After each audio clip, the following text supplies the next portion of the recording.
Telangana is a young state, but it's a very rising state. So, మేము చేసే ప్రతి పని కూడా ఈ రాష్ట్ర అభివృద్ధిని భవిష్యత్తుని దృష్టిలో పెట్టుకునే కొన్ని విధానపరమైన నిర్ణయాలు తీసుకున్నాం. ఇప్పటికే హైదరాబాద్ ని గ్రీన్ సిటీగా మార్చాలని, ఎందుకంటే ఈ మధ్య మనం చాలా సందర్భాల్లో చదువుతా ఉన్నాం, ఢిల్లీ నగరంలో చాలా ఇబ్బందికరమైనటువంటి వాతావరణం ఎదుర్కొంటున్నారు అక్కడ ఉన్నటువంటి ప్రజలు.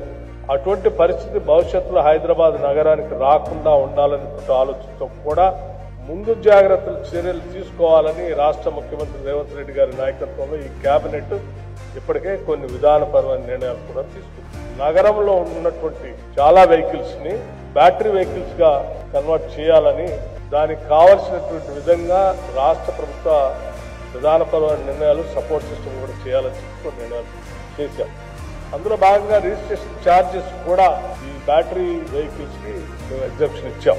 సో ఇది మా కమిట్మెంట్ కి నిదర్శనం. రెవెన్యూ తగ్గుతున్నప్పటికి కూడా రెవెన్యూ తగ్గటం కంటే కూడా ఈ నగరంలో జీవిస్తున్న ప్రజల ఆరోగ్యం చాలా ముఖ్యం అనేది మేము దృష్టి సారించి దీని పైన విధానపరమైన నిర్ణయాలు తీసుకున్నాం.